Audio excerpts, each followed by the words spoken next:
Great. Well, thanks, Gary. And when he invited me to do this and told me I was speaking after John O'Leary, guess what I said? Yes. Yes, but John O'Leary, and I'm coming after him. But, and thank you for sharing us Terry's story. Terry has an exceptional story, don't you agree? John has an exceptional story. I know you agree with that. And guess what? So do you. How many of you think you have an exceptional story? Let me hear you say it out loud. Yes. And that's what we're going to talk about today.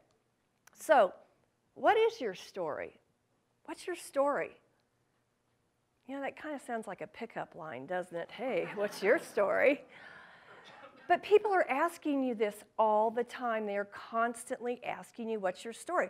But they don't come out and say it that way. They ask you in different ways. They say, what do you do? Where do you live? What do you sell? How are you different? Are you married? Do you have kids? Where did you go to school? They ask us that a lot in St. Louis. But people are always wanting to know what your story is. And the truth is that how you tell your story is just as important as the story itself. I'm going to repeat that. How you tell your story is just as important as the story you tell yourself. So let me tell you some things that your story is not. Number one, it is not your resume. That's not your story. Your story isn't your family tree. Heaven knows it's not your list of accomplishments. People like to, pour those out on you. That's not your story. It's not your golf score, it's not your cholesterol count, and it is not an elevator pitch. Your story is the essence of you. It communicates who you are without all those masks and the makeup that John talked about. So who are you? Before you can truly connect with anyone, either on a business or a personal level, you have to know your own story so that you can tell it. Now, stories are an incredibly powerful way to communicate. Something activates in the listener's brain when they hear stories. It's actually the way we're wired physiologically. We're wired to relate to stories. Ideas and information and emotion gets implanted in us when we hear stories. And we automatically connect with that story, and we automatically remember it. That's how we learn. We remember stories. And so stories have been with us, since the beginning of our history. I'm going to back up a little bit here. Got ahead of myself. But our stories are inside the fabric of our human experience. And they date back as far as history goes. You hear about, telling stories around the campfire. But the reason they're so effective is that everybody resonates with stories, from the very young to the ages. Stories can help you cross boundaries of socioeconomic, of racial, of religion, of politics, of philosophical boundaries, because stories activate in the listeners their imagination, and they cause them to connect with the story, and they automatically will remember it. Stories are powerful. So what's your story? Never underestimate the power of your own story. It's incredibly powerful, and I believe that your story can offer people two things that I think we can't live without, other than, food, water, and air. And those two things are hope and help. And that's what your story has the power to do. Your story has the power to offer hope and help to people, and that's why it literally has the potential to change lives, save lives, and transform society. So, knowing that you have this inside of you, how do you tell your exceptional story? Well, we start with the foundation, and what we need to do is answer two questions.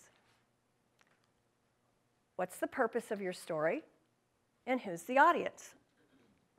So, speaking of the purpose, what you want to do, you probably have a pretty good idea of what your story is, but what I challenge you to do is to distill it down into a single statement.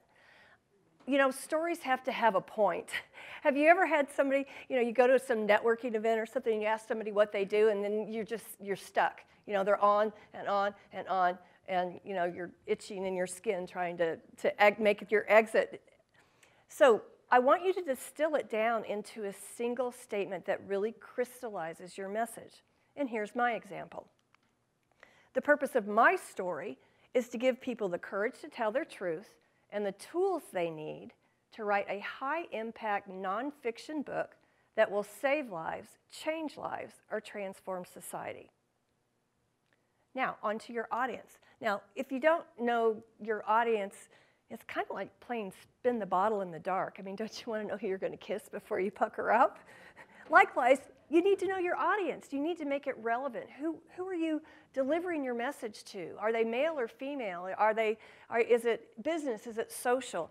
Who is your audience? Because your audience, whoever your audience is, it's going to impact what you tell them and what the purpose is. So here's my example.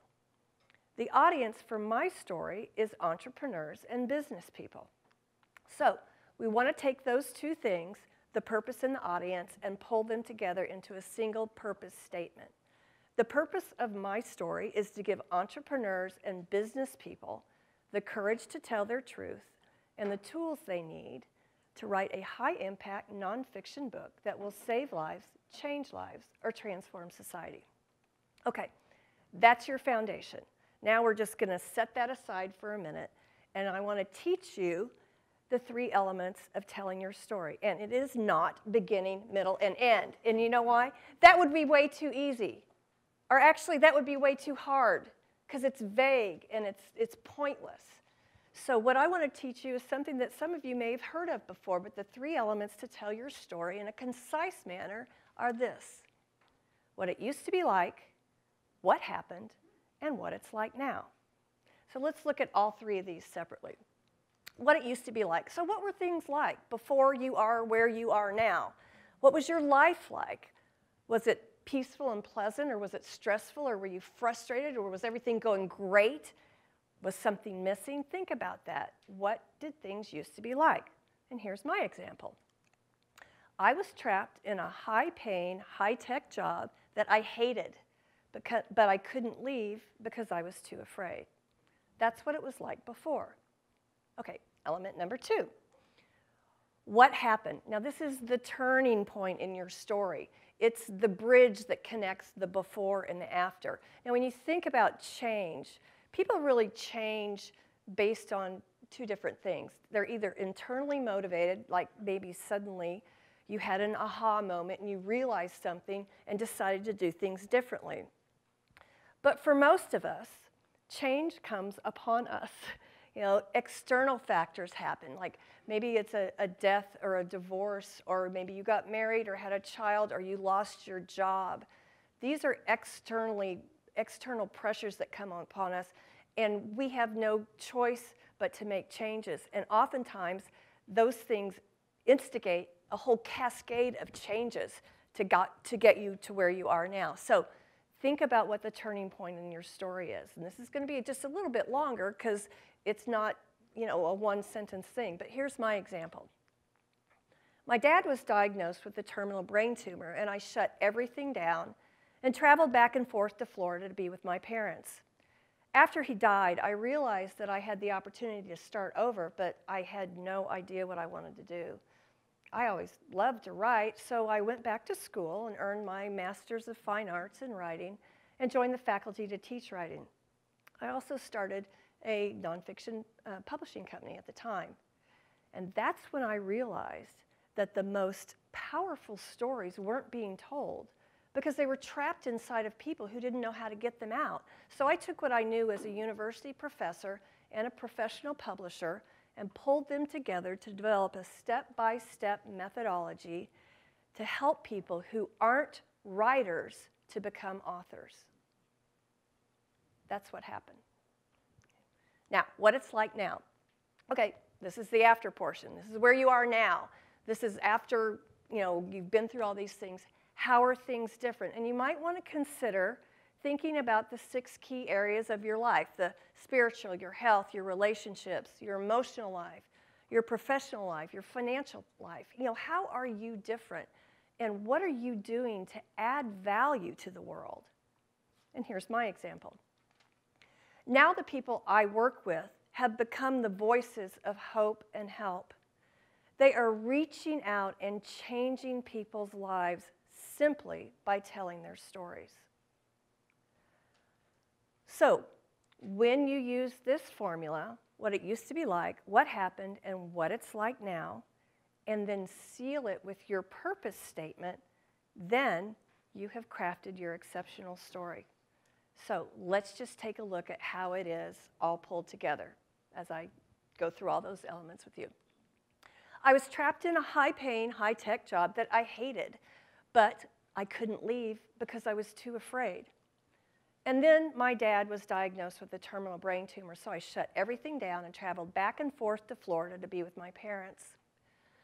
After he died, I had the opportunity to start over, but I had no idea what I wanted to do.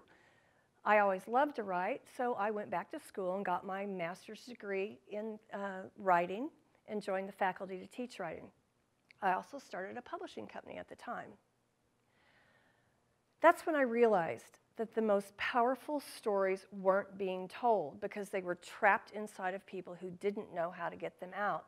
So I took what I knew as a university professor and a professional publisher and pulled them together and created a step-by-step methodology to help people who aren't writers to become authors.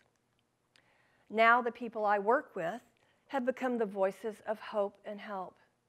They are reaching out and changing lives simply by telling their stories. The reason I do this is to give entrepreneurs and business people the courage to tell their truth and the tools they need to write a high-impact nonfiction book that will save lives, change lives, or transform society. So that's my story, and I'm sticking to it. So, thanks. So what about you? What's your story? If as I'm telling you this, and you think about your story, what if it's bigger than a story? What if you actually have a book inside of you? What if you're one of those people who, you know, your story's trapped inside you? I want you to consider these 3 questions. Do you want to write a book, but you don't know how to get started?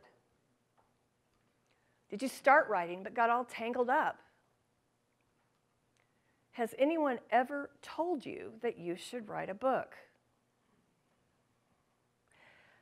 Like John said, opportunity presents itself at certain times in our lives, and what's the answer? Yes. So what I want to suggest to you is that you take advantage of ARET, and I am starting on March 1st a new class for ARET members who want to write their book, and I would love to have you be involved. You have an exceptional story inside you. All you have to do is say yes.